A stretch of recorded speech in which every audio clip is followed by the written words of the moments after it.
तो जय हिंद छात्रों, आज के इस वीडियो में क्लास 11th का देखिए वार्षिक परीक्षा 2022-23 का यहाँ पे विषय हिंदी 21 मार्च का पूरा आपका रियल क्वेश्चन पेपर आपका लेकर को। जी छात्रों, 21 मार्च को आपको डायरेक्टली ये आपके वार्षिक के पेपर में आपको देखने को मिलेगा। पूरा पेपर आपका 80 मार्क का होने वाला है। साथ में अगर मैं बात करूँ, इसमें आपके 23 क्वेश्चन होंगे, 3 घंटा समय होगा।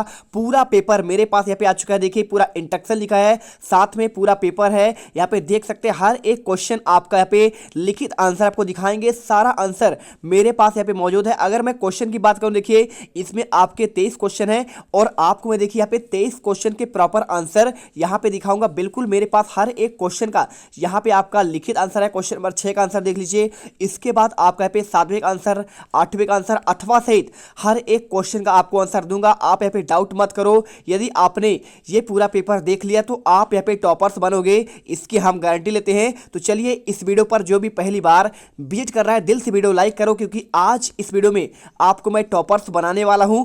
जैसा कि आप देख सकते हैं पूरा पेपर मेरे पास यहाँ पे मौजूद। देखिए सबसे पहले आपका इसमें आता है एक एक क्वेश्चन आपको यहाँ पे रटना है, क्योंकि यदि आपने ये पेपर नहीं किया तो आप यहाँ पे पेपर में बहुत पछताओगे। तो एक एक क्वेश्चन रट लेना, गारंटी लेते हैं आपके पूरे 80 में से 80 नंबर आएंगे, क्योंकि पिछले साल के पूरे पेपर आपको हमने रियल आपको दिया था। तो इस साल भी आपको यहाँ पे रियल क्वेश्चन पेपर मिलेगा। देखिए 1 से लेकर 5 तक के क्वेश्चन आपके पे वस्तुनिष्ठ के होंगे, और इसके बाद 5 से लेकर देखिए आपका 6 से लेकर आपका 15 तक के क्वेश्चन आपके 2 अंक वाले होंगे, और उसके बाद 16 से लेकर 19 तक के क्वेश्चन आपके यहाँ पे 3 अंक वाले हैं। साथ में 20 से 23 तक के क्वेश्चन आपके यहाँ पे सब सीमा आपका 120 अंकों का है, और 6 से 23 तक क्वेश्चन आपका यहाँ पे आपके आंतरिक विकल्प दिए, यानी आपके अथवा सहित आपको आंसर यहाँ पे आपको क्वेश्चन मिलेंगे। ठीक है, देखिए सबसे पहले बात करूं तो आपका आता है पहला आपका सही विकल्प वाले क्वेश्चन। पहला क्वेश्चन लिखा गया है, कबीर को वाणी का डिक्टेटर किसने कहा? महावीर प्रसाद ने कहा था, हजार प्रसाद द्विवेदी ने कहा था, रामचंद्र शुक्ल ने कहा था, या फिर आपका बाल मुकुंद ने?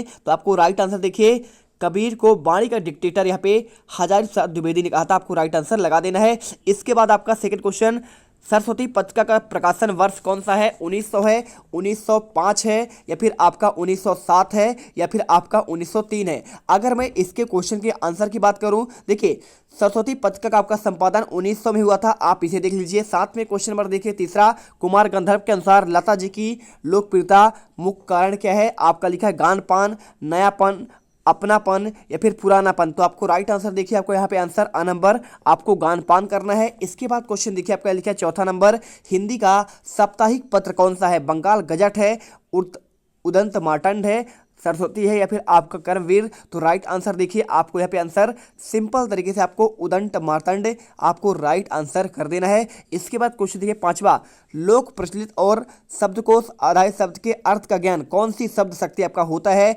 अभिधा होता है, लक्षणा होता है, व्यंजना होता है, या फिर आपका व्यंग्यार? तो आपको राइट आंसर देखिए, आपको यहाँ पे अभिधा शब्द शक्ति आपको कर देना है। इसके बाद क्वेश्चन देखिए आपका यहाँ पे आता है क्वेश्चन नंबर आपका 6, वह बहुत तेज दौड़ता है में बहुत क्या है? ठीक है, तो पूछा इसमें बहुत आपका क्या होगा? तो आप जानते हैं कि देखिए विशेषण लिखा है, प्रविशेषण, विशेष लिखा है, और सर्वनामिक विशेषण लिखा है। तो अगर मैं इसके आंसर की बात करूं तो आपको आंसर देखिए, जो आपका बहुत तेज दौड़ता है ना, इसमें आपका देखिए बहुत क्या होता है? देखिए दौड़ता तो है वो भाई, कोई भी आपका लड़का होगा हुआ है तो दौड़ता तो है, लेकिन दौड़ता कैसा है? यहाँ पे बहुत तेज दौड़ता है, यानी उसकी आपका क्या है? प्रविशेषण है। विशेषण तो आपका देखिए तेज दौड़ता है हो जाएगा, लेकिन बहुत उसके साथ आपका एक और विशेषण लगा है। जब दो विशेषण एक साथ आ जाएं उसे कहते हैं आपका यहाँ पे प्रविशेषण कहते हैं। चलिए इसके बाद क्वेश्चन देखिए आपका यहाँ पे आता है आपके रिक्त स्थान वाले क्वेश्चन। पहला क्वेश्चन दिया गया है, वह भाषा जिसमें राज्य के संदेश प्रचारित होने से होता है क्या कहलाता है? राजभाषा, या फिर आपका राष्ट्रभाषा? तो आप देखिए यहाँ पे, वह भाषा जिसमें राज्य के संदेश का प्रसारित होता है उसे कहते हैं आपका राजभाषा। ठीक है, इसके बाद देखिए मोक्ष की इच्छा रखने वाले को क्या कहते हैं? आपको आंसर देखिए यहाँ पे आस्तिक या फिर मुमुक्षु, आंसर आपको यहाँ पे मुमुक्षु करना पड़ेगा। इसके बाद क्वेश्चन देखिए, उत्तेजना के मूल कारण को विभाव कहते हैं या फिर अनुभव कहते हैं? तो आपको यहाँ पे राइट आंसर आपको यहाँ पे विभाव करना है। इसके बाद क्वेश्चन देखिए चौथा नंबर, डैश डैश चित्त पर संगीत की विशेषता क्या है? गंभीरता या फिर चपलता? आपको राइट आंसर यहाँ पे आपको चपलता करना है। इसके बाद क्वेश्चन देखिए पांचवा, मियां नसीरुद्दीन शाह ने कितने किस्म की रोटी के लिए बनाने के लिए मशहूर थे? 56 प्रकार या फिर आपका 46 प्रकार? तो आपको राइट आंसर देखिए आपको यहाँ पे 56 प्रकार कर देना है। क्वेश्चन देखिए 6 नंबर, पंडित अलोपीदीन डैश डैश पर अखंड विश्वास था, सरस्वती पर या फिर आपका लक्ष्मी पर। तो देखिए आपको यहाँ पे राइट आंसर आपका यहाँ पे लक्ष्मी करना है। इसके बाद क्वेश्चन देखिए आपका यहाँ पे आता है आपका क्वेश्चन नंबर आपका 7वां क्वेश्चन लिखा है, कबीर की एकमात्र रचना कौन सा था? तो जो तीनों भागों में साखी, सबद और रामायणी में विभक्त था, तो आपका यहाँ पे क्या था? बीजक था या फिर आपका यहाँ पे पदावली। तो राइट आंसर देखिए आपका यहाँ पे आपको बीजक करना है।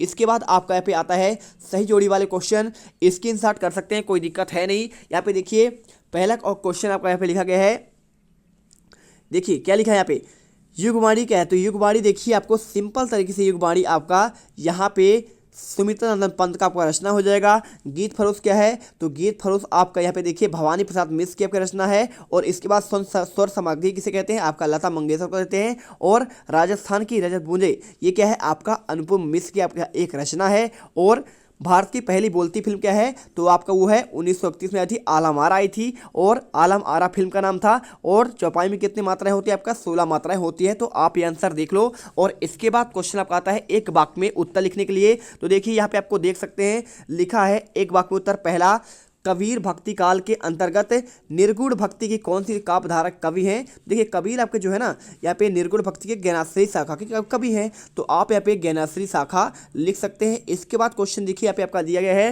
राम नरेश त्रिपाठी के किस युग के कवि हैं? तो आप कौन सा देखिए राम नरेश जो आपके त्रिपाठी हैं ये आपके द्विवेदी युग के कवि कहलाते हैं। इसके बाद नमक का दरोगा कहानी में अंत में किसकी जीत हुई? तो आपको आंसर यहाँ पे आपको धर्म की जीत हुई करना है। इसके बाद देखिए स्पीति घाटी हिमालय किस भाग में स्थित है? तो हिमालय में मध्य में जो हिमालय पर्वत के लाहौल स्पीति जिले में आपका तहसील है वहां पर आपका स्थित है।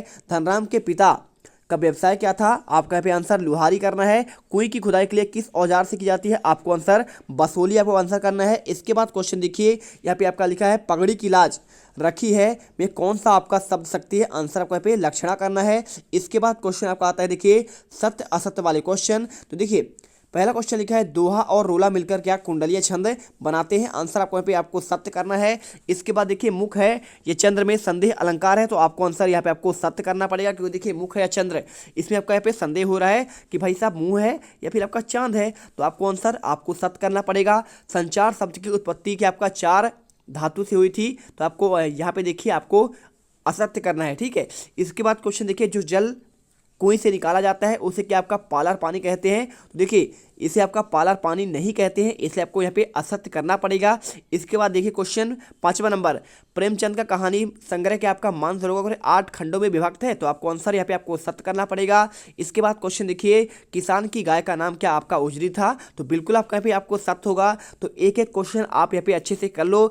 इसके बाद क्वेश्चन नंबर आपका 6 आता है छायावाद के 2 कवि और उनकी एक एक रचना। तो अगर मैं इनके आंसर की बात करूँ, देखिए छायावाद कवि की 2 कवियाँ और इनकी एक रचना, और या फिर भक्ति काल के 2 कवि और उनकी एक एक रचना। तो आपको मैं इनका आंसर चलिए आपको दिखाता हूं, बिल्कुल आपको लिखित आंसर मिलेंगे। देखिए तो आपको यहाँ पे सिंपल तरीके से क्वेश्चन नंबर 6 का आंसर आपको ये मिल जाएगा। देखिए छायावाद के 2 कवि और उनकी रचनाएं, पहले कवि देखिए कौन से हैं, जयशंकर प्रसाद हैं, आपकी इनकी रचना कामायनी करना है। और दूसरा देखिए सुमित्रा नंदन पंत है, जिनकी इनकी रचना आपका लोकायतन है। सूर्यकांत त्रिपाठी ने इनकी रचना राम की भक्ति पूजा है। और महादेव वर्मा देखिए इनकी रचना दीप शिखा है, तो आप ये कर लो। और इसके बाद क्वेश्चन देखिए 6 का अथवा आपको पूछा भक्ति काल के 2 कवि के नाम और उनकी रचना। तो देखिए भक्ति काल के 2 कवि के नाम कौन कौन से हैं, ये आपका भक्ति काल वाला का आंसर है। और इसमें आप देखेंगे तो भक्ति काल में देखिए तुलसीदास है, इनकी रचना रामचरितमानस, और कबीरदास का आपका पे बीजक या फिर आपका साखी होगा। तो इस प्रकार देखिए हमने आपको यहाँ पे आगे के आंसर आपको आपको नेक्स्ट पार्ट में मिलेंगे, पार्ट 2 में।